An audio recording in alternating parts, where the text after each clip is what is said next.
Good afternoon, Yankee fans. What's cooking? What's going on a beautiful day here in New York City on a Tuesday afternoon? Hope everybody's doing well. We are getting ready in a little bit to welcome in Doug Mientkiewicz, who was definitely an ex-Yankee, and also he was a World Series champion with the Red Sox. So we have a lot to talk about and grasp from a former player. A lot of different questions. Everybody that has a question, please, by all means, put it into the chat. I'd be more than happy to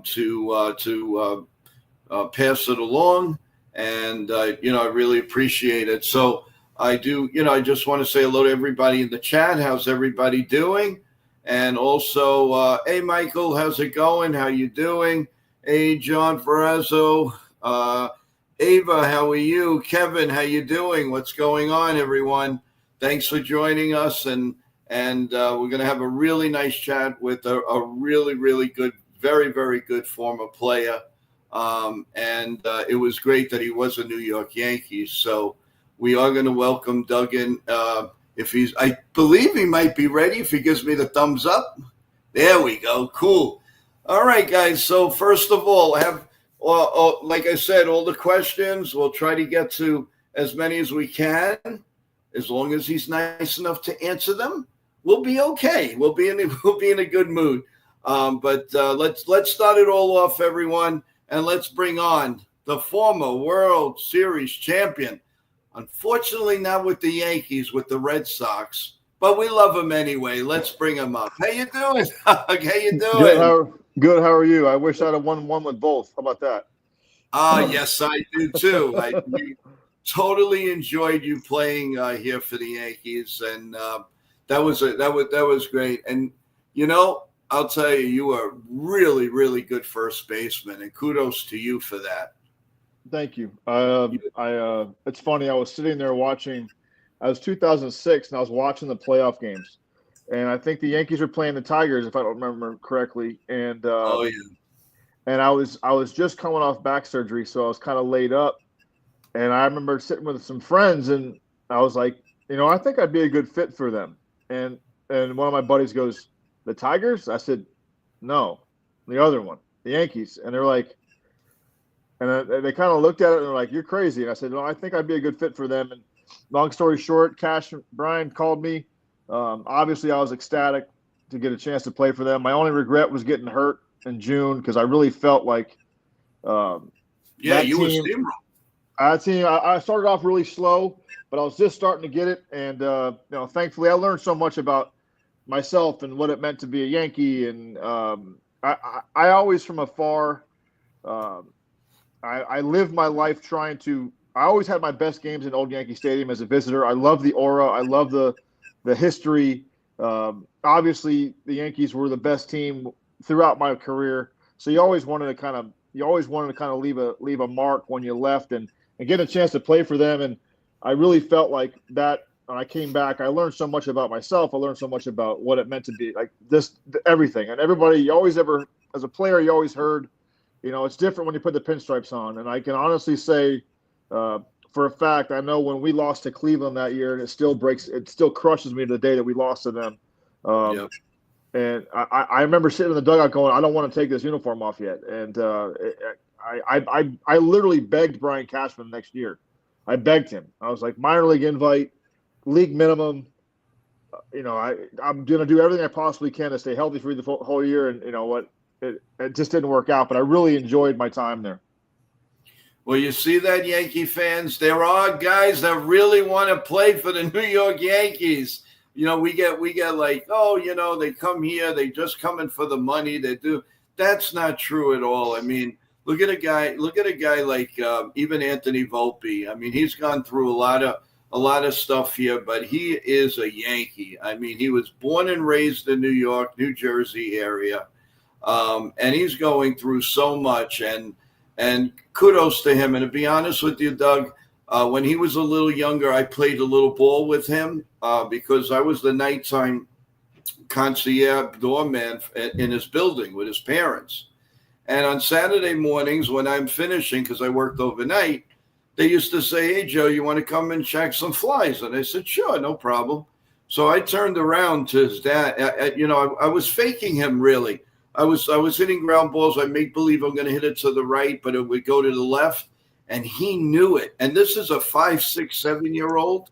And Doug, when I tell you the instincts in this guy, I turned to Michael, his dad, and I says, he's going to be Derek Jeter one day on the Yankees. They all thought I was nuts.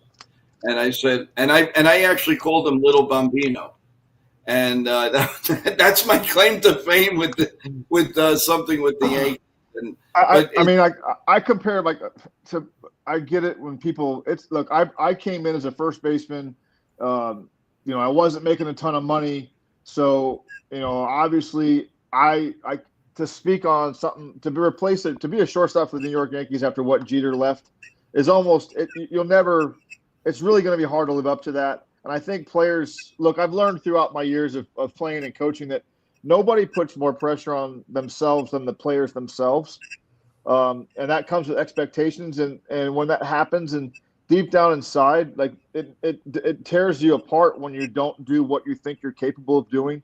I felt like New York was a cakewalk to play at because, again, I wasn't a big name guy. I had Alex, I had Derek, you had Giambi, you had Posada, you had the list, Roger, everybody. So, like, what I did was so, like, under the radar compared to those guys, and it made my job super easy, even though I put a ton of pressure on myself to perform every day. So I can't imagine, it's really easy to sit back from afar and compare and complain, as fans sometimes do. They pay hard-earned money to go watch them play, and when guys don't live up to their expectations, I get it. He's still learning. I think every player goes through it at some point in their career, whether it's their first couple of years or it might happen in their 8th or 9th year. You go through years where it just doesn't work out really well and it doesn't look that good. It doesn't mean he's a bad player. It doesn't mean he can't rebound. It doesn't mean he can't. I can tell you this. All the years that I had that were bad years in my eyes, I couldn't wait to get to the playoffs because I knew that one swing of the bat would wipe away 6 months of frustration. So for him a chance, he can kind of redeem himself come October, and I guarantee that's what he's thinking in his mind. Yeah, no, I totally agree. Yeah, you were taking away a lot of my questions here. I think you're just going to have to talk yourself now. Come on, let me have him. I can elaborate. Come on, let me have him. You got it. Well, first of all, Doug, would you do a favor? We have a girl on here called Yankee Girl. She is an avid Yankee fan. If you could give a shout out to her, I know she'll probably melt. And she is such a big Yankee fan and a big fan of this show. And if you could give an hello to Yankee Girl, that would be so great of you. Well, we appreciate your support, Yankee Girl, and thank you for supporting the Yankees throughout the years. And better days are coming. I know I follow it a little bit. I've got some friends that are Yankee fans, so I understand the frustration we're going through. But good times, better days are coming, and they might come around real soon. I always try to tell myself there's a storm before the sunshine. So keep the faith like you have, and we appreciate you supporting us all those years. Oh, that's great. Thank you, Doug. Mm-hmm. Okay, so let's start. We're not going to go all the way back because I'm sure you've been asked a million times. What I like to do first is, when did you really realize, Doug, that you can actually turn around to your family, whatever, and say, guys, I can do this. I could be a major league ball player. When did that set in your mind? Honestly, probably when I was in A-ball. 1996, I think it was. All throughout my life, I never thought I could play in the big leagues. I thought it was so far-fetched. In my eyes, I wanted to go play in the College World Series. I thought that was an attainable goal. I thought I could accomplish it. Anything after that was gravy. And I got into pro ball, and I realized that I started watching on TV. Alex, I think in 1996, Alex was 18 years old. And Alex made it to the big leagues. And Alex had a phenomenal year. I think the year after that, he hit 360 with 36 or whatever. And I think, and not that I'm comparing myself to Alex, but I felt like if Alex can do that quickly, there's no doubt I can hit 300 in the big leagues. And seeing some of the guys that I competed against my whole life, and they were up there and they were being successful, it just gave me confidence. Like, did I ever expect it? No, but I really felt like by watching all the guys that I grew up playing against play in the big leagues, I thought, well, I get, at least I can get there. Whether I stay or not, that's up to me. But I really felt at that point I could make it. Doug, you have a question from Michael, avid Yankee fan. He says, Doug, I remember you as a very, very good defensive first baseman. How did you become that, and did it take you a long time to master the position? I honestly, I got moved there in college. I got moved there my freshman year in college from catcher to first base. I hated it. I couldn't stand it. I wanted to catch. I had a bad shoulder. I couldn't throw that year. And the only way to play was to play first. So I did it just because I had to play, and I wanted to play. So as I got older in the next couple of years, I realized that, all right, you know what, I might as well. My dad always taught me how you do one thing is how you do everything. So I did the best I could to be the best I could. And once I got into pro ball, I tried to move positions several times, and I kept going back to first base. And I realized that I couldn't do things that the Giambis of the world could do, the Carlos Delgados.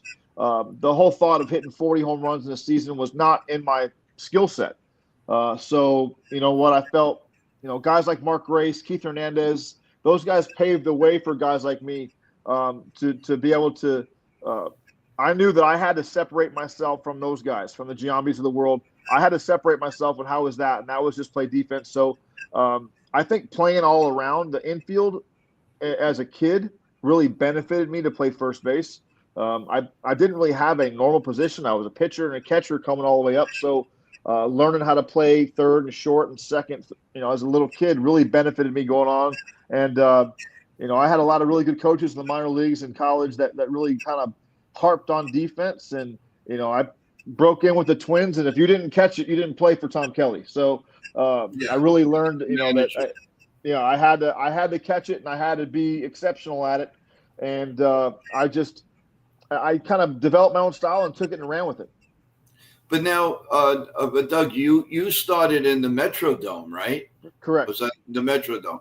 How hard was that field as compared to a regular infield? I mean, the ball had I think I remember Billy Martin, rest in peace, used to say it was a cue ball place to go into. It was tough because most AstroTurf places back then had padding underneath the turf. The Metrodome didn't have any padding. I remember there was a seam at first base that was kind of in a weird position, and I could see concrete between when the turf wasn't quite connected. There was actual concrete, so it was definitely fast. It was super fast, and if you weren't ready, and if you weren't 100% locked in on making a play defensively, it really embarrassed you quickly. I think it benefited us when I was a Twin because we had a lot of guys with really good feet and really had a lot of range, and we played defense. And if you didn't play defense, you didn't have range. If you didn't have first step quickness, the turf exposed you pretty quickly. So, that was it. As much as we used to say it was like everybody said it was a dump, and they weren't wrong, but we always felt like, this is our dump, and we love. I was just going to say it's your dump. We played. Our team was built for it, and we played like it. And I think 2002. I want to say we only lost 15 or 17 games at home that year because that team was built for that place. And the later we got in the season, in the postseason, it's still by far the loudest place I've ever played. And the atmosphere inside that place in playoff games, there's no comparison to that place. No, 100% right. Now, the Metrodome, according to what Michael's saying, is probably as bad as Tropicana Field. It was faster. It was faster. Wow. Yes. Yeah, that ball came right at you. You had to be a good in. If you learned on that field, you can play anywhere. Yeah, the beauty of it was like the turf. Like unless the ball hit a seam, it was pretty accurate. But there definitely were some ins and outs and intricate things that you had to know. Tropicana was quick because their infield dirt was very fast, also. And then we went to the field turf type stuff in 2004. And it's funny, when we put that stuff in, I knew that my days as a Minnesota Twin were numbered between Justin Morneau coming up behind me and the fact that the new turf they were putting in was much slower, they could get away with someone with less foot speed at every position and get away with it. So I kind of like when we put that stuff in 2004, I knew my days as a Twin were numbered. Now, when you you come up, what is your first reaction? You're driving up to the field, or however you got there, and you're actually saying, "Oh my God, I'm going to be playing today for the Minnesota Twins." So, what was it like when you went through that tunnel? You went into on the field. How did you feel? It must be an incredible feeling. I will say this: my debut was so hectic that I didn't really have time to do that. My team just got eliminated from the playoffs. We finished it was basically Game 7 of the AA Eastern League Finals. We lost. My manager told me you're going to Detroit. So from New Britain, Connecticut to Detroit in Old Tiger Stadium. Long story short, I get to the field. The game's at 7:05. It's like 6:45, and I can't find the door to get in. And if anybody's ever seen Old Tiger Stadium, there is no door. It's like a sliding aluminum garage door. I had no idea. I'm panicking. I'm like, I don't know if I'm in the lineup or not. I walk in the door, and I've got 12 minutes to undress, get my stuff on, and I'm hitting fourth behind Paul Molitor. And I literally I was besides the dripping down my leg, I was I think I was too tired and too exhausted to really, and I didn't have any time. The beauty of it is I had no time to think. I just put my uniform on and walked right on the field and was like, okay, it's just a different setting. But it hit me the next couple of days when I realized holy cow, this is something I've dreamed of my whole entire life, and now it's a reality. Your call-up year is a little bit crazy. I think the kids today, the players today, come up with a different mindset. They come up a lot more. I just had this conversation with, I think it was Hosmer and I talked about this. Eric Hosmer and I talked about this on my podcast about how guys are different now. They're just much more confident. They believe faster. I was in awe of my surroundings. I remember I had Dwight Gooden's posters all over my room. I loved Dwight Gooden for the Mets. I loved watching him pitch. My call-up year, I faced Dwight Gooden, and he strikes me out twice. And I remember coming home after that season and ripping my Dwight Gooden posters off the wall because I realized it's not I can't be a fan anymore. I have to. These are my peers, and I have to compete against them. But so that part of it took some time to get used to. Awesome. So now you're Minnesota Twin. You're accepted in Minnesota. So now, how does that compare to putting on the pinstripes? As everybody cannot wait to hear what it's like when you came to the Yankees and you put on those pinstripes. What is the difference? And I know other guests have told us what they feel. What did you feel? Because I have a feeling I could visualize what you felt. Well, obviously knowing with the Twins, we played the Yankees in the playoffs, and we ran into a buzzsaw every year.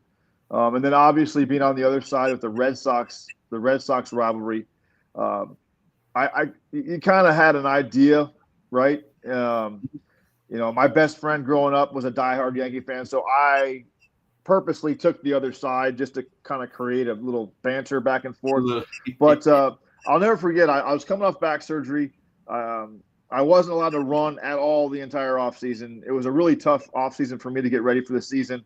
And I remember being there day one, and I'm taking ground balls in Tampa on the minor league side, and, of course, Derek's there. And I obviously playing against each other, you do talk, but it's different when you're teammates. Derek pulled me aside and said, anything you need to help you with the transition to New York, I will do. And from that moment on, it was, it slowly started to build. You just realized everything's a little bit different, right? They take special care of you. The one thing I always say about, they ask me the difference. Obviously, you play on smaller markets. If you're one of their guys, right? If you're one of their top 3 or 4 guys, you get treated a little bit differently than everybody else does. I will say this: when I was a Yankee, Robbie Kakuza and all the guys behind the scenes, right? Whether I was Alex or whether I was the 25th man on the roster, I was treated the same, better than I've ever been treated. I remember having to carry stuff, and Robbie would be like, "We don't do that here," and I'm like, "Well, I'm just used to that because I had, you pack your own bag, you pack your own bats. You didn't touch a thing. And I just felt like this is why every day kind of something else happened where you realize this is why everybody wants to come play here. This is why they're different than everybody else. This is why, you know, this is why the standard is what it is here because of, it goes hand in hand. Like I said, every second I played for the Mets, and really I stayed in Long Island City. I got traded late that year. Not living in the city really put a damper on New York for me. I know when I went back in 2007, I was like, you know what? I'm going to live in the city. It's expensive, but I'm going to, you know what? I only get one shot at this. And my whole outlook about New York changed. I loved every second of it. I'm a small town kid, if that's even possible to say from Miami, but I had a small town feel where my little area was. And New York was it. Every second I was a Yankee was really, I can't look back and say 1 second of being a Yankee wasn't nothing short of perfection. And we got off to a really bad start that year. So Yes. I think a lot of us, I know I spoke in a lot of team meetings, and they probably weren't expecting me to do that. But, my whole adage was, you know what, I've started slow almost every year in my career, and you guys are all borderline superstars. What are you pouting about? We got a long way to go. You know what? From afar, you guys seem so confident not to realize you guys aren't. But you know what? It's time to go. And I always use this line. I never wanted Joe Torre's last year or to be the first team that didn't make the playoffs under Joe Torre. I didn't want that staple to my resume. So I was like, it's time to go, boys. And luckily we got it together and we got it together and the guys went on a hell of a run the rest of the summer. But every second I was a Yankee, I really enjoyed it. Ava, Doug, has I would think a really good question. So you guys, let's say you're struggling, you're a Yankee. She would love to know what goes behind, like when you close the door, even to the manager, does it get it in a heated situation? Do you just say, hey, what are we doing? Can you just give us an idea, like it'll be a fly on the wall? What goes on in a meeting, especially if you don't have a team captain? Well, I think every team has a captain, whether they anoint one or not. I know you have your alpha males who everybody gravitates to, and it's not always your best players. Your best players in a perfect world, your best players are your leaders and all your captains, but not on every club. Some of the clubs I played on, our utility infielder was the voice, and they did a hell of a job at it. But behind closed doors, you know what? Like for us, at least I can only speak for when I was there. Like players know when players talk to other players, it speaks volumes. We don't need it from Joe. We didn't need it from Joe. We didn't need it from Donnie. We didn't need it from Kevin Long or Ron Guidry, whoever was there. We didn't need it from them. And when Joe spoke, we all listened. And that's where I think in today's game, some of these managers, I fell for it too as a manager in minor league ball. You want to be buddy with them, but there's got to be. I use the line all the time: "Don't mistake my kindness for weakness." Right. Like, I'm not your friend. Like I'm your boss. So whatever I say, it goes. And I think not. And I'm not saying that specific for Booney and the rest of the Yankee guys, but like it's definitely a different clubhouse now. It's a different setting. The players are younger. There's more analytic people that are involved. Look, players know when they're not playing well. Players don't wake up and go, I can't wait to lose today. There is a vibe to it that they get. You can get on a run, but definitely when it comes from your guys that go to work every day and they put, the guys that play 135, and that was the biggest thing about Jeter. It wasn't his talent we followed. It was the fact that Derek went to the post every single day. And a lot of the guys did. Jorge did the same thing. Those guys were so banged up, but they never let anyone see it. And you just try to follow suit with that. If you're banged up and nicked up, if they're going to the post, you go to the post. And I think that's I feel like in today's game, some of that is lost to where the player can go into the manager and say, you're not sitting me today. You're not. Like, if they're playing, I'm playing. We work as a unit. We're a group. We work better together. Let's leave the 9 in there and let's just go to work and let's get this thing done. Ava asked, and this is a powerful question because it's a big debate. I have my thoughts, and we'd love to hear yours as a former player. Is Aaron Boone, do you feel, has full reign as a manager, or do you feel that he's got to go through tons and tons of notes? We've had so many different opinions. Let's hear what you have. How do you feel about it? Do you think that he's 100% managing this team like Joe Torre was able to do? Absolutely not. I don't think anybody is. I don't think anybody can. I go on social media, whether it's Twitter or whether it's Facebook or whether it's Instagram, and I try to interject people get on me for being an ex-player. When I say, when I debate stuff about just this question we're talking about that Ava gave us, I go off my manager, it's only been 3 or 4 years since I managed in pro ball. So I know I have an inside look to what most teams are going through. I fight this almost every day. I'm like, we'll never know. Well, I truly am not in that meeting. I am not behind closed doors. But from knowing Boone, and as much as I respected him as a player and how knowledgeable he was of the game, the decisions he makes on a nightly basis are not 100% his. They can't be. I just don't feel like, and then you can go around look back at the World Series when Kevin Cash pulled Blake Snell. There's no way you can tell me that Kevin Cash's baseball mind told him he needs to pull him. I know what the numbers say, but not always. And that's the fight back and forth that we have of Joe Torre's, Terry Francona. If you're a Terry Francona still manager, I'm sure he has a little more say. But some organizations are so analytic driven, and don't get me wrong, there's a time and a place for numbers, absolutely. But the belief, in my opinion, of this is the managers that I was lucky enough to play for, whether it's Tom of the Sword in the Olympics, Joe Torre for the Yankees, Joe Torre for the Dodgers. There's a feeling, Tom Kelly, Ron Gardenhire, Terry Francona, the list goes on. Willie Randolph. The list goes on and on. Analytics does one thing. You're trying to beat your opponent, but there's something to be said when you play 162 that you believe in your guys over no matter what's going on against them. And I've read some things about, the Yankee stuff where they don't believe in, I think Clint Frazier's come out and said they don't believe in a guy can be hot or cold. Well, that to me is where it crosses a line. Because when you're cold, you can underhand a ball, I'm going to make it out. And when I'm hot, it doesn't matter who's throwing it. Right. I'm rolling. So that's where I feel like the feel of the game has gone away. Some are right, some numbers don't lie. You're right, but I've never seen it be able to understand. It's like the question we get as a AAA manager, AA manager. Is he ready for the big leagues? My answer every time was, I don't know. I know one thing. He's mastered this level, and there's nowhere else for him to go.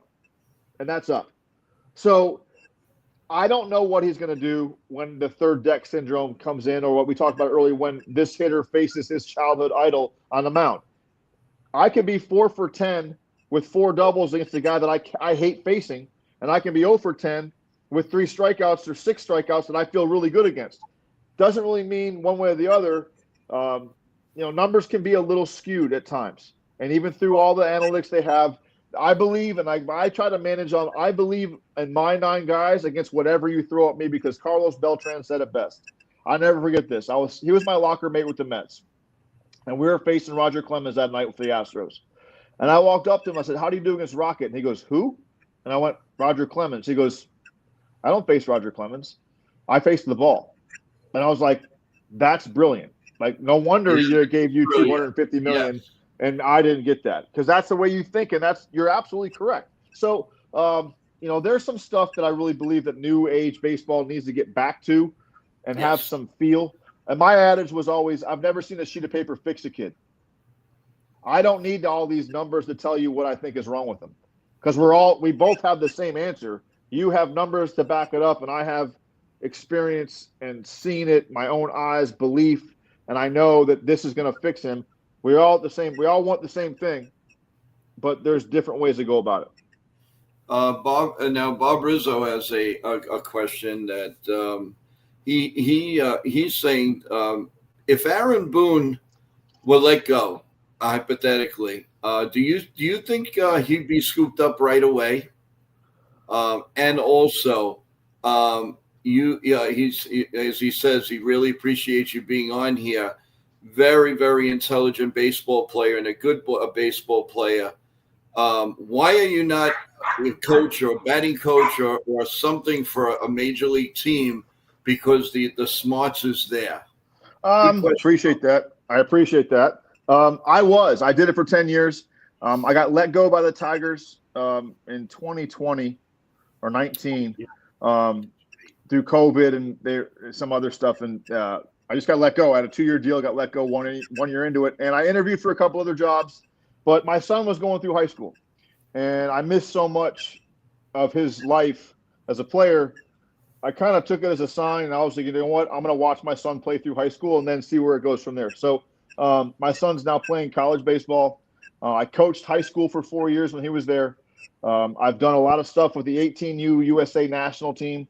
So I just got home from that a couple days ago, and I do some recruiting stuff. And I'm one class away from graduating because I want to try to be a head coach in college. So I think the pro ball stuff is I did it for 10 years. I interviewed for the Twins job when they gave it to Paul Molitor. I really missed the game, but I don't miss that game. I don't miss being told because I think I started in 2013 managing. I was a hitting coach for the Dodgers first, and then I became a manager. I think in 2013. And there were guys that I was managing against that they were getting the lineup getting sent down from the front office through all their minor league affiliates. And I thought that was kind of strange because they're not even there. So you saw it being brought into the game back then. It's just a different game now. I'm not saying it's wrong. I'm not saying that our game was better or that there are some, you can argue that the fundamentals have gone out the window. And to me, that's why I think I moved to the college game. I want to go to the high school and the college game just because you can still work on those things. I want to develop kids. I really enjoy doing it. I miss the everyday grind of being a coach. And, I always say, I told people this when I managed, I said, I was fortunate enough to play as long as I did, but I really truly feel like I was born to coach. I was born to do this. You don't have to be the greatest player to be a good coach. You don't even have to play to be a good coach, but you have to respect. You have to have respect. You got to earn respect from the players. And I looked at it this way. I always felt like coaching-wise, I've been a 3-hole hitter on a playoff team, and I've been the 28th man on a 25-man roster. I know what it feels like to be the top, and I know what it feels like to be the bottom. And I think those guys really understand how you need all 25 guys or 26 guys now. The rosters are bigger. I think sometimes what gets lost in the shuffle is some great players aren't great teachers, but the difference is they have experience. And I think baseball, more than anything else, is one game that I don't really need the mechanical side of it. I want to know. I know me and Mattingly, I had him in New York and I had him in LA. We spent countless hours. If I'd have had Don Mattingly sooner in my career, if I'd had Don Mattingly in the coaching aspect anyway in 2001, I would have 1,000 more hits in the game because he was so great at breaking guys down and understanding what I should look for from his experiences. He never made me feel like less of a player than he was. And that's a special quality. And I think that's why Donnie spent so much time in the game. Now, I feel like Donnie, if something happens to Boone, I think Donnie would be a perfect guy to lead this ship for the Yankees. The only problem with that, Doug, and we've discussed this a lot, how do you if you have Donnie Baseball as manager, how could the Yankees ever justify firing him? Correct. I understand that. That's the problem. I understand that. It's the same thing with Derek Jeter. You can't justify it. How can you do that? And that's true. And that's true about Booney too. It's like Booney forever will be, one swing and he's a Yankee. He's a Yankee legend, right? He broke the Red Sox heart in 2003, and that's the hard part about coming back. It's a tough gig. I get it because people are going to remember, good or bad, what Booney did as a manager, and they're going to forget the swing he did, that he was what made him famous and endeavored the hearts of Yankee fans is that one swing, right? And that's the hard part. And don't get me wrong, like, people say they don't read this stuff. Do we let it bother us? No, but at the same time, we hear it, we understand it, we know what's going on. It's not an easy job, but it's understandable. That's part of it. And there's times you want to yell back, and there's times you want to be like, look, we're trying our best, and it's just not working. But just understand that like, I always look at it this way. It's easy to say I want somebody fired, but you better have someone better than what you already have to bring in, because it can get a lot worse too. So just because you want someone out of there, you better have a really good idea who you want to replace them, and it better be an upgrade. Otherwise, you can go backwards too. But how do we really know? Because let's say the blame is on Boone. We don't really know the full truth. Is this guy managing? They're going to tell you yes, but I'm going to tell people no. It's just, I know for a fact, Doug, that's the hard part. That's the hard part. Paperwork up to his nose. Right. People don't understand this. Yeah, exactly. And I do. I understand managers make a heck of a salary. They make a really good salary, make a really good living, and that's what's part of the job title. And that's that walking into it. But that's the biggest problem, I think, if you ask old players, ex-players, to the analytical department. They fire the manager. He has to take. We always joke, he's the one that has to lay on their grenade for the entire organization. Sure, they never fire the analytic guy.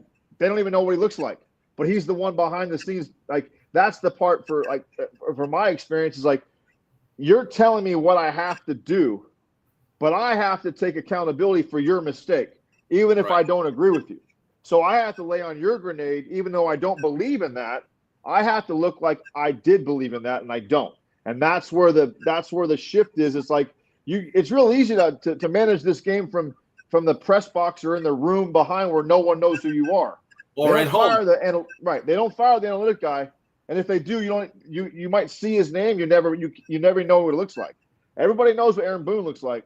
So we get it. That's part of the gig. That's part of the job description. And by no means am I wanting to feel sorry for guys, because I don't believe that. But at the same token, there is some merit to having to swallow someone else's decision as your own is really hard to do at times.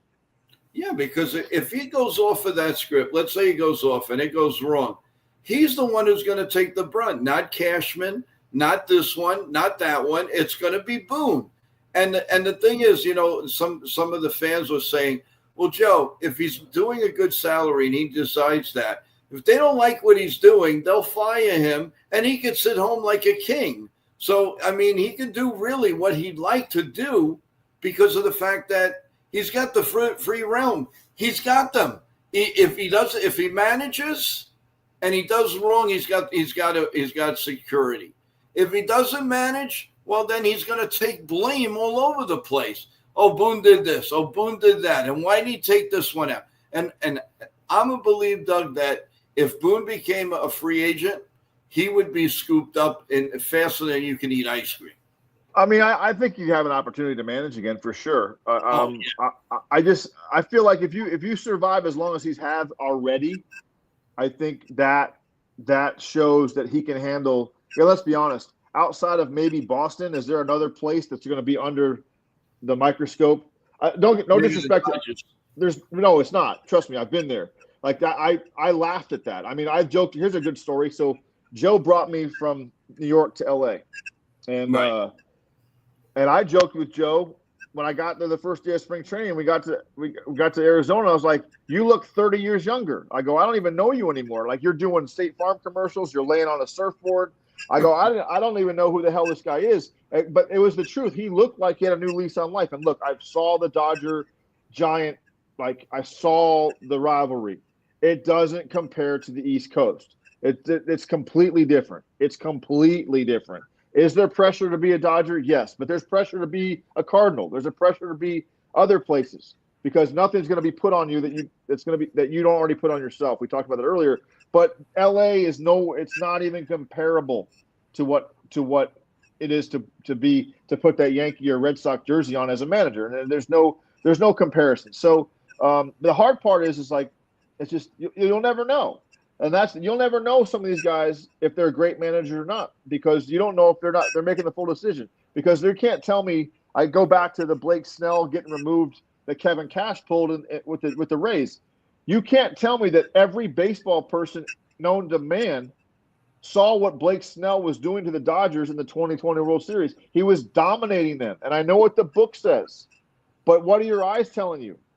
Your eyes are telling you if you take this guy out, you give the other team hope, and next thing happens, you know what? But that game is scripted before they ever started. And there's one thing about this game. You can't script this. This isn't football. This isn't basketball. Some of this stuff changes on the fly, and you have to be able to say, okay, I'm going to just let it ride and see what happens. Now, Richard gives a question about analytics with the bullpen. So, in other words, are we blaming analytics too for bullpen decisions that Boone makes? Yes. Again, I'm not in that, but just from watching, and that's not just Boone, it's all over.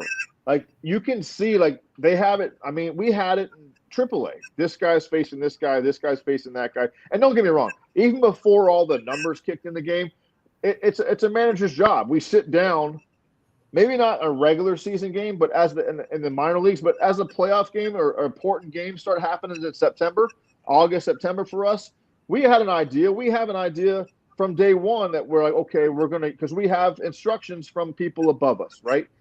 We want this guy. This guy might be a guy that has to learn how to get lefties out. Okay, so we got to script it to where we got to get him a couple lefties. He might be a 6-inning guy. So you have it in your head of when's the time to yank him for this guy or that guy. But to do it adamantly every single time because of this says this, it's not always the way. I mean, and I know this is for a fact. When I was with the Tigers, we got called union guys. You union guys. And I wasn't the only one that played in the big leagues that got fired that year because we had service time. Because what? We have experience of questioning what the numbers say. And it's not – and I think there's two things. The guys that played always got downplayed by the analytic guys, and we were forced to listen to them. They weren't forced to hear us. And that's where I think the divide in the game kind of got started several years ago. And you can see it to this day in every game that's being played. You have a nice question from Dennis. He says, Doug, your 360 on-base percentage is mighty impressive. At what point in your career did you decide, hey, you know what? A walk is just as good as a base hit? I think it's from my dad growing up. We always stressed, don't leave the strike zone. Good hits equal good pitches equal good hits. And I think that stuck with me forever. And again, it goes back to, it depends too. I mean, like I came up as a Twin. We had a ton of free swingers. Torrey Hunter, Jock Jones, a lot of those guys, David, they're all AJ Przinsky, they were all free swingers. They didn't take a lot of pitches. So I took more pitches than probably I should have back then, but it just was who I was. And then obviously going to the Red Sox, obviously I'm in a lineup with David and Manny and Billy Miller and Kevin Millar and Johnny Damon. The list goes on and on. Like they're starting to come attack me as opposed to them. So I didn't see as many pitches. Doesn't mean I chased, but I was, they weren't so cute with me. So it depends on the guys that are around you. And that's kind of how I was in Minnesota. My job, I felt like it was a Twin when I was early in my career, was I need to make sure that every time that Corey Kosky, Torrey Hunter, or David Ortiz come up, there's at least one guy on base. Whether I got a hit or whether I got a walk, like I need to make sure that every time Torrey hits, if he loses one, it's a 2-run homer, not a solo homer. Now, this question's from me to say thank you to you because, number one, you're not only a world champion, but you won a gold medal. And that's so impressive, Doug. Congratulations. Thank you. And that's, now my question is, this is hard, but which is the one that really goes to your heart? I have a feeling what your answer is, but I'd like everybody to hear it. Gold medal. Every day of the week and twice on Sunday. I knew. Honestly, I just came back from Cary. We just did the USA team with the 18U team, and I've been doing that for that was my 5th full year with them. I literally can't talk about the medal stand without crying every single time to these kids that we're talking to, because we try to tell them what they're about to go through, what they're about to experience, and it's something that and I don't mean any disrespect to Red Sox Nation or Yankee fans, but if the Red Sox win Tommy Lasorda said it best. Tommy said it where it's like, he's like, if the Dodgers win a World Series, the Giant fans are upset. I said, and he stressed to us, if we go win the gold medal, when we go win the gold medal, the whole country's going to be happy, and that's, you don't get that everywhere, and it changed my life. It changed my life dramatically. The Olympics were a huge deal in my family, even when I was a little kid. And to pull that off was something, nothing short of a miracle. Well, congratulations on Thank that, man. That must have been some feeling that you'll have for the rest of your life, and your family's got to be so proud. And my God bless you for doing that and bringing the gold to us. That would and I say us, I don't mean Absolutely. I'm just saying, it's us. It is us. It is us. We just we can't thank you enough. And speaking of us, Doug, on November 11th, I'm going to be having a show to celebrate the troops, and if and I would love it if you would come and either tell a story or come and say hi, and just I just want to say thank you to everybody that is allowing us to play baseball, to watch baseball, go to the movies, have a life with the kids, the grandkids, and all of that. And we would Absolutely. love to have you come back. Absolutely. And do that. And if you have a story, if there's somebody yourself or somebody you love, or that you have a story, please, I would love it if you would come on. So we'd really like to let you know. And we're gonna have a lot of former players, announcers, actors, actresses. I am really this is something with all my heart that I want to do, and I want to say thank you to each and including cancer survivors, anything that happened in 9/11. We want to be there for everyone. It's not just about the Yankees. It's not just about sports. It's about life. 100%. And we would love it if we would love to invite you to come in, share a story, whatever it is. We're hoping that you'll come on. Absolutely. I'd be honored. That's pretty neat. Same. It's very similar feelings to this with me. Like there's so many parallels that baseball and life and problems and family crises and the one thing about I go back to, you said 9/11. Like I was in Detroit, and I was, I'll never forget it. I'll never forget, and that World Series was the World Series of the ages. The emotions that those guys were going through, I can't imagine the city, but it gave everybody 3.5 to 4 hours of, they forgot about the world going on around them, and they got to focus on something they love to do, and that's watch the Yankees. Or, I still say, like, I can't believe the Diamondbacks won that, because if New York ever needed a World Series, it was that one. But they gave everybody entertainment across the country, that for 4 hours it let us forget the hell that was surrounding us at the time as a nation, to really enjoy a competition that was second to none. So even Red Sox Nation embrace New York. When do you ever see that? I mean, that's correct. That was amazing. I mean, that's a time I'll never forget. I don't want to experience it anymore. Nope. Never, ever again.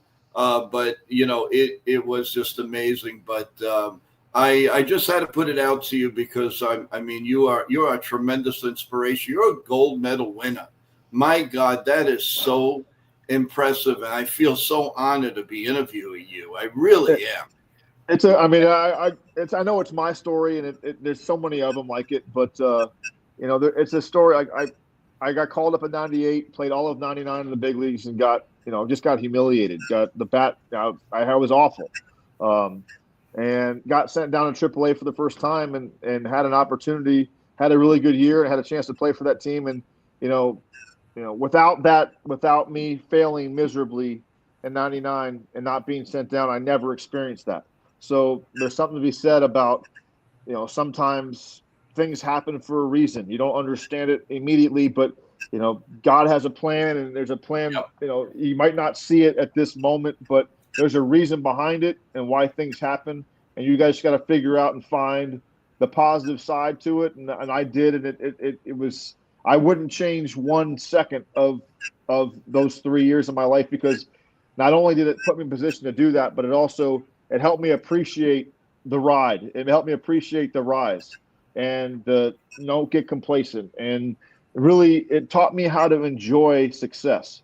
And I think that's, for me, for the first time in my life. You always hear this in baseball, that players can't handle failure. Well, I always stress the other way. It's success that players can't handle, because they get too high. See how you handle it, yes. And it ruins more people than guys get acclimated too fast. That's where baseball tonight. We go back to what I said earlier. The second you do something well, we glorify them. We want to stamp them. We put them on commercials. And it's like, hang on a second. You know how many guys had really good years their first year, and we never heard from them again? Like, yep. let them develop at their own pace. Let's not anoint them the next so-and-so so quickly, because, one, it's unfair. And if they do it, fantastic. They're going to be stars anyways. But we label them so fast that we put so much undue stress on them and pressure on them to be and live up to what everybody's trying to get them to be, that it's really difficult for these players to do. You couldn't have said it better. Now, I have to know this from you. Why were you called iChart? I have to know that. Why did they call you iChart? I think because of my last name. If you look at my last name on the back of a jersey, it's got every letter, and everybody. They made it sound like if you could read my last name, it had every letter. Like, if you're getting an eye test at the eye doctor, read line 3, and I got nicknamed that quickly with the Twins, and it just kind of stuck. That is cool. That is really. Plus, my other question to you is, you look like you are ready to go play first base for the New York Yankees. You look like you are 25, 30 years old right now. And I don't feel like it. That doesn't matter. It's what you portray. And right now, you look like you're ready to go play for the New York Yankees. Now, I can go ahead. Keep going. No. Go ahead. No, I get a kick out of these guys that are playing for the Savannah Bananas. Jack Wilson, the shortstop for the Pirates, was just with us with the 18U, and he was getting ready to play in that. And Rick Yankee was there. He hits in those home run derby those X games, whatever they have, and they have 3 guys from each team, and they go. Swisher was in it, and Adam Wainwright was in it. So there's a bunch of guys in there, and I look at that. I'm like, I took 100 ground balls this past week with the 18U national team, and literally couldn't get out of bed for 2 days. So I appreciate that you telling me I look like I'm 25. I always say this: if I was a horse, I think they would have shot me about 30 years ago. They'd have put me out of my misery. But I look good. I guess I look young from the neck up, or from the nose up, and everything else. Yeah, I am sitting down, so you can't see how bad the legs really are. But I appreciate that very much. I see. Ken, who has a podcast and is also co-host here with us, Ken from The Ugly Truth, he says, how about you look like Joe Charbonneau? Do you remember Joe Charbonneau from the Indians? I don't know who that is. It was like late middle 90s. He was a big power hitter. He was a big right-handed power hitter. Mostly when he got a hold of the ball, that was it. It was gone. It was forget it. But you're just saying that we look alike. We don't play alike. How about that? No. You hit the ball really far, then that's not me. and I also here's another compliment for you. Certain moves that you make, my God, if you look fast, you look like Aaron Boone. The way you turn, it's like, wait a minute, am I talking to Doug or am I talking to Aaron? I want to make sure here. But I would love to trade places with him. Let's put it that way. I would love a chance to have those weapons at my disposal to go ahead and try to, try to manage a 9-inning game in October. I'm very envious of that. I miss that. I miss that cat and mouse. I miss being able to sit in that dugout and watch my guys go compete. Well, I hope Brian Cashman is listening, because if they need somebody, they know where we are. I know the Yankee fans are going to want you, first of all, batting coach, and then anything can happen. But we do have a little surprise for you, though. Oh, nice. We do have our media Nitin here to say hello. He's just back from his trip. Yo, what's up, Doug? How you been? What's up? How are you? Hey, thank you for joining Joe. Of course. So, Joe is the best, man. We started helping out Joe a month ago with his show and getting him guests, because you already know we're connected with a lot of athletes on our business, and then we've been helping out Joe, getting tons of guests on the show, and that's great. That's awesome. Yeah, how you been, Doug? It's been a while since I think you were on my show. What, 3-4 years ago? Like 3 years ago. That's right. Yeah. Yeah, how you been? Fantastic. Just I started my own podcast and doing a little bit of coaching here and there, and finishing up college because I want to coach college baseball. But I will say this: I need to go get a job so I can have some time to relax a little bit. Hey. Having no job, I've been too busy. I want to get a job so I can have some time to relax. We would love to have you with the Yankees managing. Yep. I would love it. I keep up. I listen to what Alex says. I listen to what Derek says. I listen, I pay attention, and just try to, I understand it from all sides. But at the end of the day, there's passion. When there's passion, you know what? You have a chance. And so, Yankee fans have always been, understanding.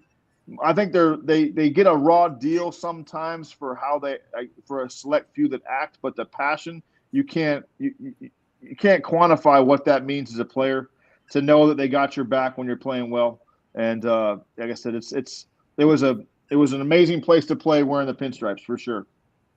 I'm sorry, Nitin. I just want to make sure, while you're talking about your podcast, let everybody know here when we could hear you, when we could see you, and give a shout out to your podcast, please. Yeah, it's called The Dugout. It's on Apple. It's on Spotify.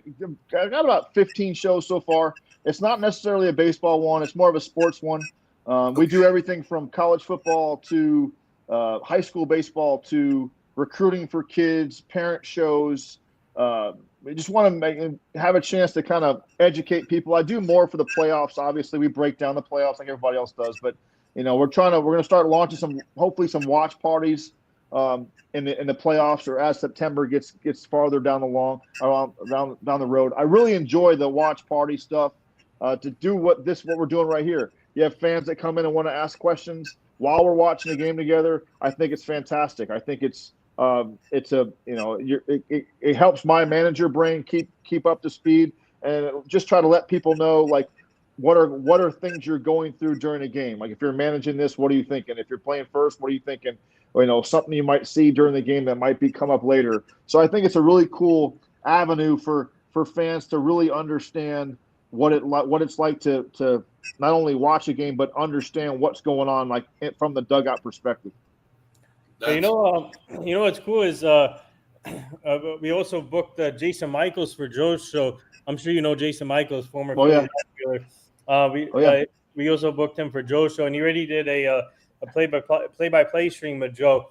I don't know if you would be interested in doing a play-by-play with Joe also on his show here, doing one game with him, probably like closer to the playoffs, when you're maybe do a play-by-play with Joe.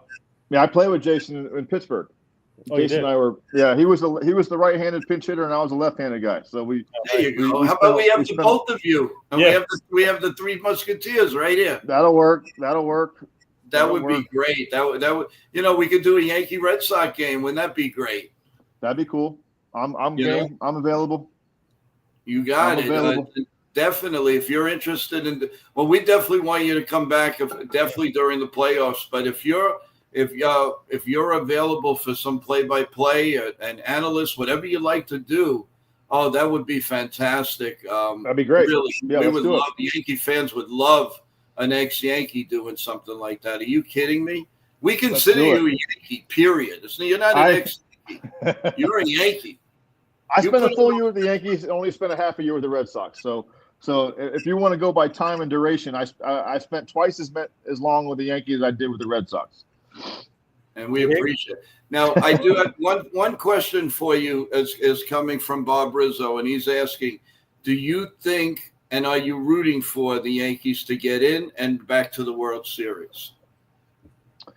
Am I rooting for them? Of course. I like seeing balance. I thought last year they were the only shot to the Dodgers. And I think until someone dethrones the Dodgers, it's going to be really – the National League has shifted the powers to be. I feel like for how many years the AL was always the dominant one, with the occasional one with a Cardinal win and one here and there. But the World Series was dominated by the American League throughout.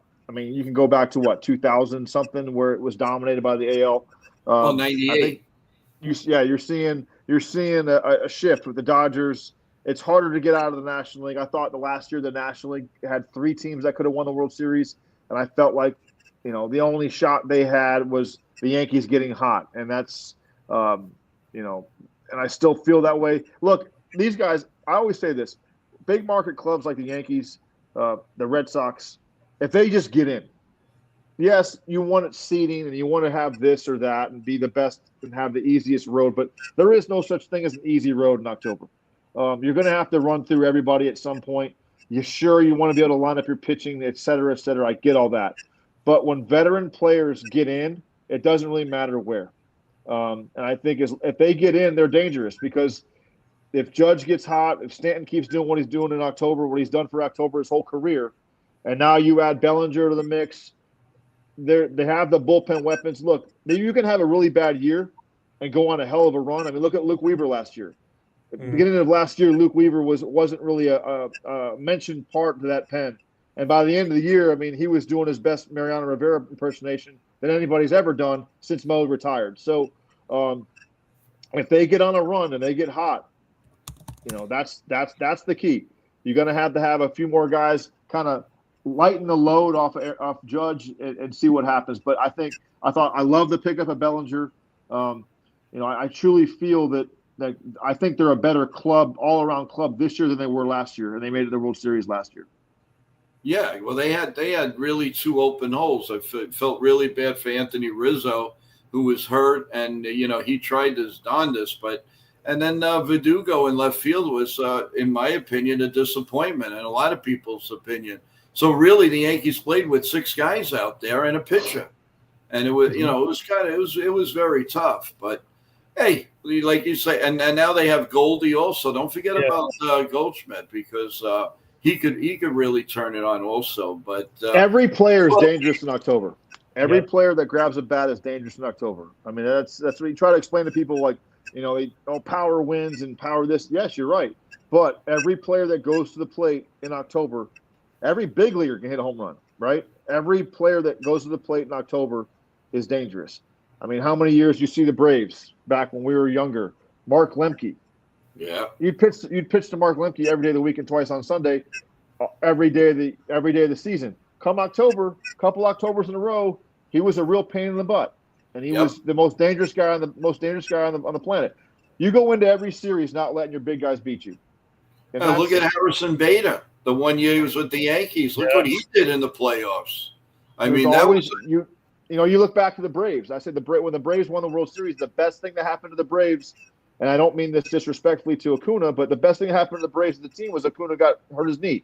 It gave him 3 players for that. It gave him Rosario, Jock Peterson, and Adam Duvall. I managed Eddie Rosario in the minor leagues, and there's no one that was more built for October than Eddie Rosario. And Jock is as clutch as it gets. And sure, you don't ever want to wish your best player to get hurt. Absolutely not. But kudos to them, because if they don't go to get those 3 guys, they don't win the World Series. So you need those guys that are going to take and we said that about Alex when I was in 2007. It's our job as the other guys to make sure that every time Alex comes up, the other team has to go pitch to him. If we don't do our job, they can eliminate Alex, and Alex is going to chase. If he doesn't chase, no one wants to see Alex walk in October. We get that. So it's our job to make the other team forcefully pitch to him. And when 09 they did that, and 09 they won a World Series. So I always feel like this: the more cracks you get at it, the better chances are of winning one. So they keep going back. I know it's frustrating as fans, and I know when your expectation level is number 28, but the reality of it is it's really, really hard to win a World Series. It is really hard.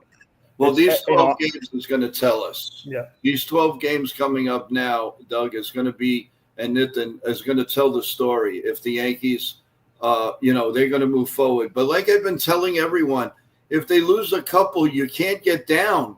I mean, they just won, 7 out of 8, whatever. And, but you want to beat the teams you got to beat. You want to show them, hey, we see you in October. We're going to be there. We're going to be a pain on you. So don't think you're, going to ride us. It's not going to happen. And the Yankees do that. I fight this all the time. People are like, oh, we don't want to face those guys in October. I go back to 2007. We were 6 or 7-0 against Cleveland that year. They weren't even a blip they weren't even a thought. And we went in there and they beat us in October, and that's all you think about. Well, that's you throw the regular season out the window. And I have another story was I just left Rick and David Eckstein or helped me coach the 18U national team. David reminded us, and we had Tony La Russa there for a couple of days. And Tony reminded us that they were 10 games back September 3rd. And they ended up making the playoffs, being 10 games back. They made the playoffs. They won 83 games that year, and they won a World Series. So it doesn't matter. Yeah, sure, we all want to win 110 games. But you can't carry those wins over in October. Everybody starts 0-0, and everybody starts 0-0. And you know what? I think Yankee fans know all too well that sometimes one ball that trickles on the fence or one stolen base can change everything. And, once teams get momentum, it's hard to stop in October.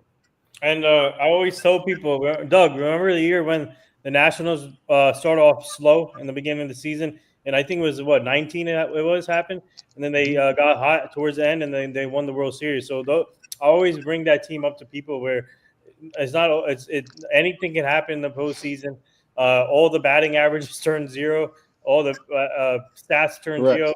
So I think think about what the Nationals. That was the Nationals year when they won the World Series.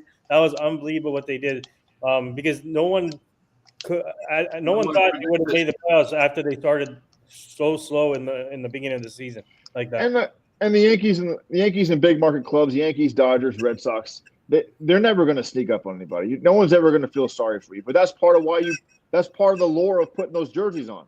You want everybody's best, and you get everybody's best, and that's part of being a Yankee. That's part of being a Dodger. That's part of being a Red Sox. That is what it is. And you know what? That's why they brought you there, because you want that. There's guys that rise to it and love it, and there's guys that falter from it.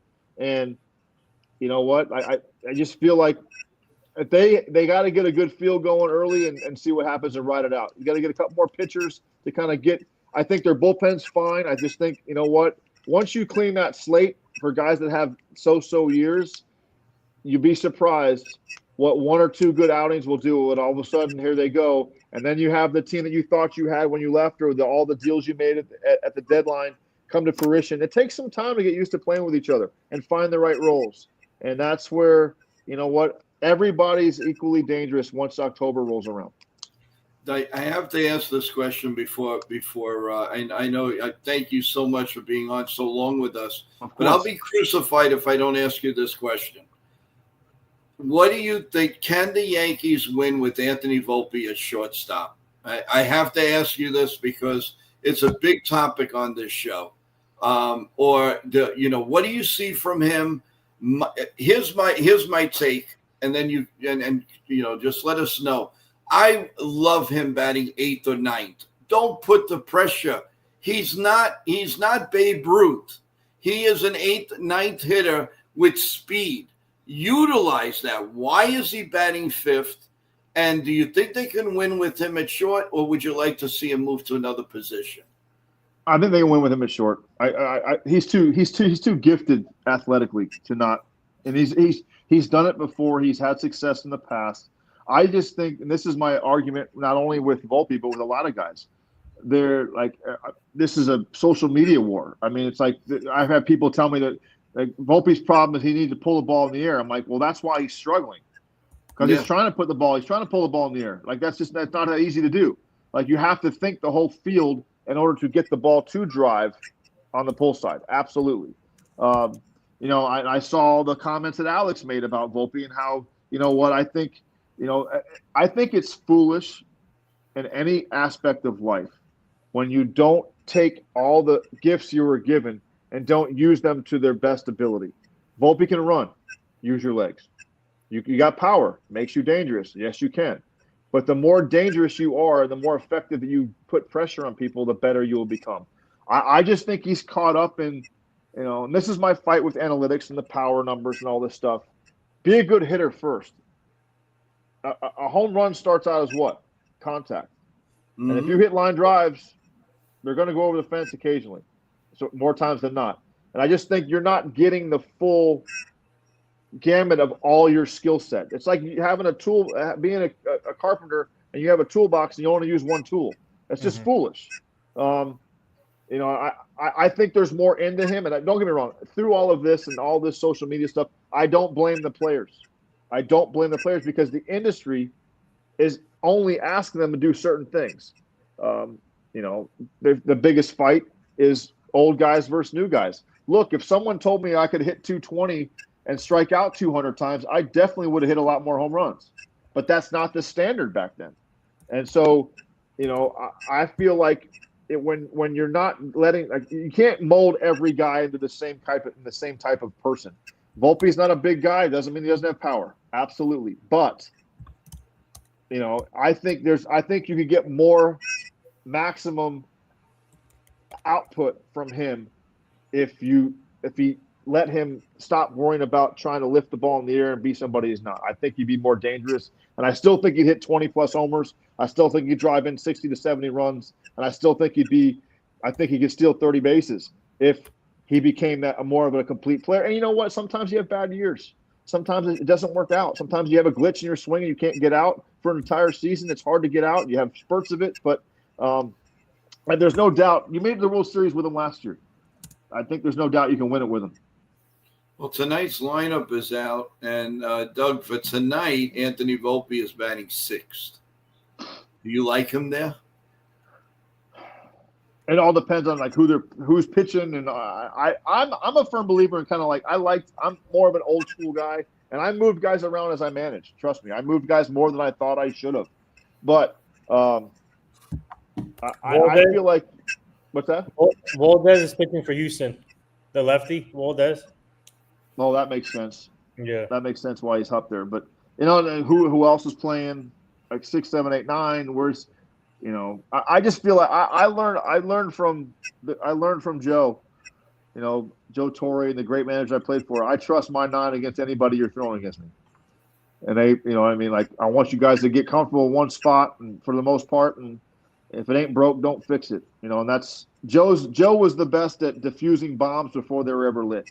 And that's why Joe survived for so long. Joe knew when things weren't. Joe would scald us more after wins than he would losses. If he didn't like the way we were playing, he's like, I know what's coming. You guys need to lock it in a little bit. Like, he saw that 3 or 4 game rut coming by the way we were playing, and he would let us know right away.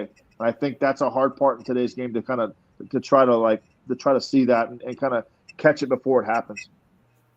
Yeah, and if you analyze the lineup, there's a lot of left-handed hitters against him tonight. Now I don't have the numbers in front of me, but it looks like it's going to be a jumble mumble game because these lefties, they're free swingers like Chas Chisholm, and again, I'm not putting him down or anything. I'm just saying Austin Wells, the same thing. And let me ask you one thing as a former manager, don't you think a team has to have a right-handed hitting catcher and not your 2 or 3 catchers batting left-handed? I mean, in a perfect world, yeah. I mean, in a perfect world, you have this, what you envision, what you would have as a lineup, and sure, you'd want to have one of each, right? But, sometimes it doesn't work out that way. And I'm not a believer in, because you're facing a lefty, you throw all righties. Because, there's something to be said about when you make having some lefties in there against a lefty, and don't get me wrong, Valdez is nasty.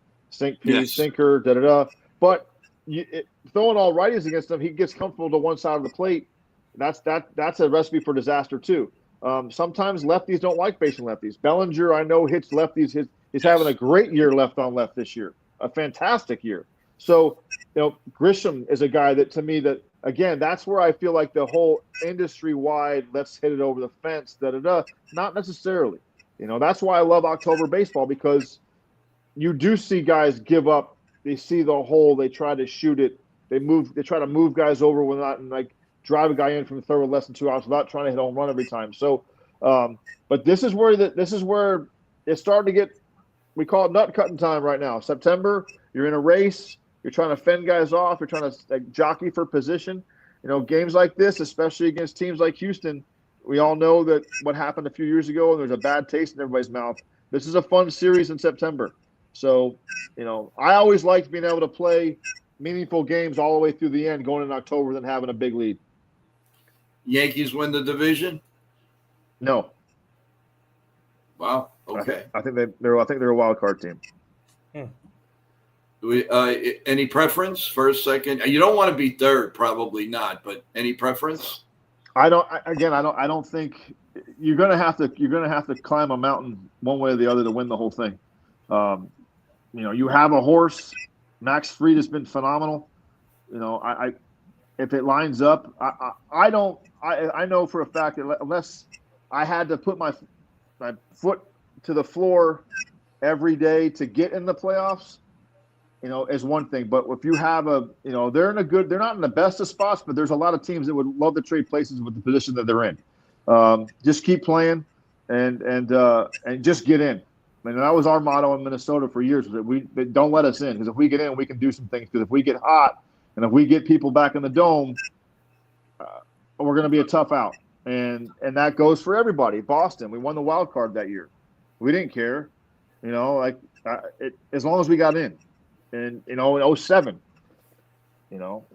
there's a million ways to go about this. And today's even worse. I get it with the short series coming up. You get the first one. But at the end of the day, these guys are used to that.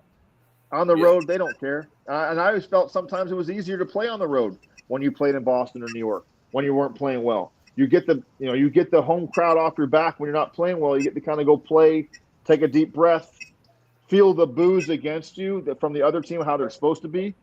I really enjoyed going to a hostile environment when we weren't playing well as a team, because it kind of got us off us worrying about playing like crap, and it kind of bonded us together, and that's kind of what you needed at the time. So, I just feel like, Yankee Stadium and playoff games, it's a tough out no matter who you are. Well, thank you so much. I can't thank you enough. Sorry we kept you so long, but no worries. Great interview. And number one, God bless you for everything that you've accomplished. You were a really good player. Thank you for playing for the New York Yankees and wanting to be here. And of course, you'll always be remembered as a gold medal winner. And we definitely want you to come back here. And I really wish you a lot of luck with your podcast, everything that you do. And let's hope you come to the New York Yankees. That's where you belong. You belong. I got to talk to Cash in here. This is not good. This is not good. But I appreciate all that. I appreciate all that, and all the same success back to you guys, because this was fun. Yes, and thank you so much. And we really, I'm extending anytime or anything you'd like to talk about. If you have something going on with kids or whatever, by all means, Doug. Our show is your show. You're more than welcome to come on anytime you like. I appreciate that. Thank you. Thank you, Nathan, for having Doug come on here. It was great. Doug, we are going to bother you, Doug. We're going to bother you. Come on. That's fine. Thank you so okay. much. Everybody in the chat says thank you. And Doug is the best, and he's a legend. He's the OG, and he's the GOAT. So, yeah. And also, I'm the PR manager for the show called Jabba and the Mouse. So I work with Jabba Chamberlain also. So we had to get you on that show too eventually. That'd be a good one too. Majaba. Yeah, Yeah. that'll be great. I'll be listening, that's for sure. But no, Doug, you stay well. Thank you again for your patience, and everybody's here saying thank you so much to you. And tell them thank you for the questions. Those were great questions. I thoroughly love question and answers. I love it. Awesome. Well, come back anytime you want, man. Doors open, and stay healthy. God bless you and your family. Same to you. All right, guys. You guys have a good night. Great seeing you again. Yeah, buddy. You too. Thank you. Take care. Well, guys, that was a great interview. If anybody missed it, you have to go back to the video when we're done here. I think that was a great interview. Great job, Joe. Thank you. What an honest guy. A real Yankee, even though he only played here for 72 games 1 year. A real Yankee. That's what it's all about, guys. That's what it's all about. Before I forget, please like and subscribe. If you like the interview, please give us a nice liking. And we could definitely use it. And of course, subscribe. Thank you for being with us. We are going to talk a little Yankee baseball before we call, even though we've been on for an hour and 30 minutes already. But Nitin, let's dissect this lineup. What do you see from this lineup? What do you like? What would you like to have seen? And what don't you like? I think I can understand why they did the lefties also, because I mean, like what Doug just said, Chris, some of these hitters that we have in the line today hit pretty good against lefties, and I think I'm guessing that they didn't really go by the books today, in my opinion. They kept it consistent, but they put I love Cabby in the lineup. That's a good thing. Cabby's in the lineup, and I guess. Well, I don't agree. Dude, Volpe hitting sticks. Maybe he could have been a little bit lower, but I like the lineup. I think they didn't go too much analytics here. I think they're going by the gut.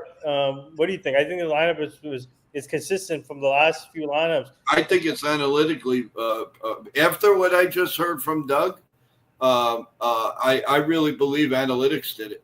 I don't believe too much in what this, I'm sorry. I don't believe the GM. I don't believe it. I believe that analytics is running the New York Yankees. And until I know that, but I'm just saying this lineup to me seems like it doesn't seem like it was ran by analytics. You think so? I don't know. Maybe. Well, then again, Ahmed Rosario might have been in there, but maybe he's got bad numbers against the guy. I don't know. I don't have it in front of me. We were talking to Doug Mientkiewicz, so it's a little different. But I'm skeptical of the lineup. But listen, we got to rah-rah the lineup because we love the Yankees and we want them to win. Richard has a comment. You want to read it, Nitin? Because it's about me. Yeah, but my team and Charles, thank you for that comment, Charles. My team and I are glad that we can help out Joe for his channel and get guests on the show. Yeah, so Richard, after this interview, I totally convinced that Joe would have made a great funeral director because he can make people feel good. Oh, wow. That's in the worst of times. Thank you, Richard. At first, when he said funeral director, I was like, oh, God. But then I understand. You got to remember, Richard, I was consoling people at Madison Square Garden, hundreds and hundreds of workers that either lost a relative, lost a friend, lost their husband, lost their wife, and came back to us in Madison Square Garden. And I actually was the one that said, let me take this. Let me take the realm and you'll get the best performance you can because the Garden always, they have a standard. And, if you're going to go like, you can't do that. And we all understand it was a bad at times. But you know what? I was a shoulder to lean on. They cried on me. They told me all these incredible stories. And you got to stay strong. And it's just something, I don't know. They say I have a gift. I have a gift to make somebody smile, whatever, whatever it takes to make you feel better, I love doing. And I will do anything, and I will go to the ends of the earth for people, especially if you're down and out. And I know that my friends and my family and my coworkers go out of their way for me when I'm down and out.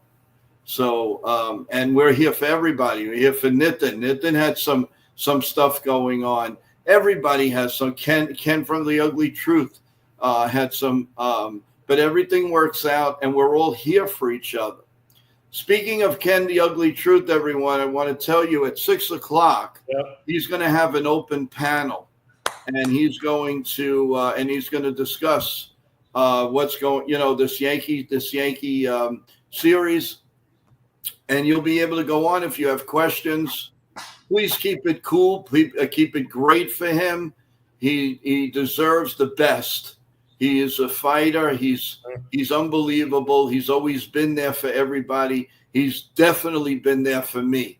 So please go to the channel, rah it, subscribe, press the like button, and then wait for the play-by-play, which will go on. Nitin usually goes on 8 o'clock. Right, at 8:00, and Nitin goes on. I usually go in the background. I don't like to go on because Ken does a great job. Nitin sometimes tag teams with him and is in the bottom there, and it's great. And also, I love that.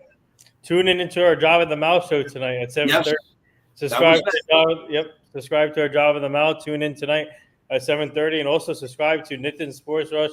Also, tonight my team and I booked Josh Booty for our Job in the Mouth show. So tune into that one. Yes, and then we all come back here for the Yankee post game, and I'm hoping it's all good news. But I know one thing: we're going to be flooded if the Yankees lose tonight. Oh, Joe, I told you. Oh, I told you. No, you know what? I'm going to tell you that the Yankees are going to win tonight. How's that?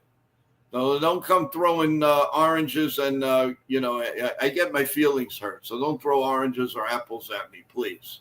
One thing I'm very happy about is Nitin is back, and I feel much more comfortable because I know he's there, and it means a lot to us. I was so happy that actually both of us, Nitin and myself, were able to spend quality time with the people that we love, and that was so special. And I felt terrible. I was torn that we didn't have a morning show yesterday, but I came back with a revengeance. We had a great interview with Michael Boley.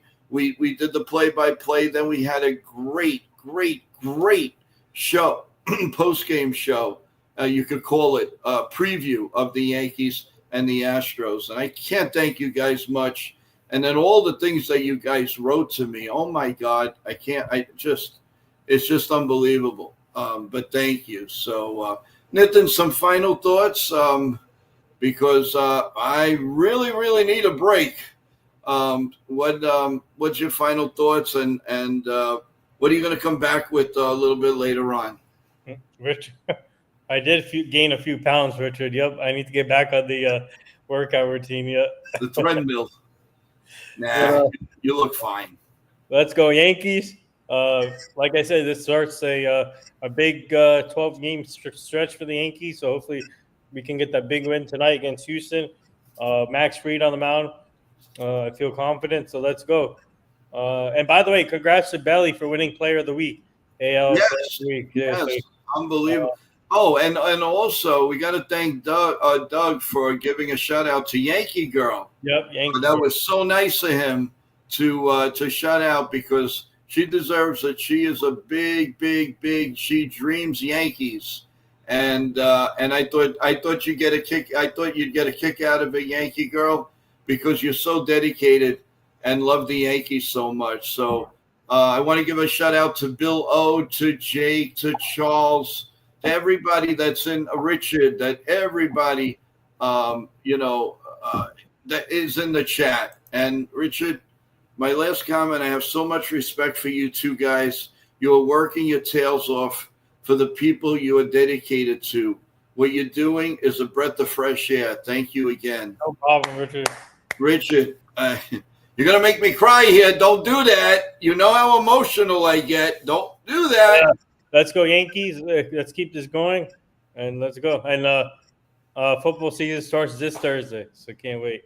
Yes, and also we will see you right after Ken, the Ugly Truths play-by-play. And come back. We have the stream already done for 10:30.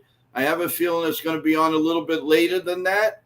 Who's winning the post game today? It's probably George and Ben could. It could be.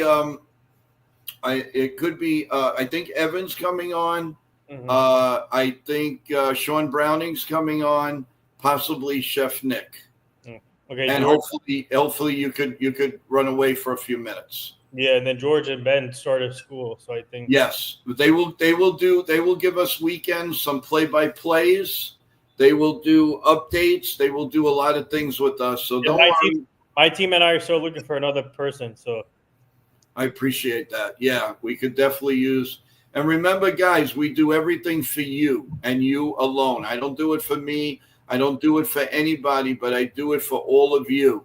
And I don't stop until I get things accomplished.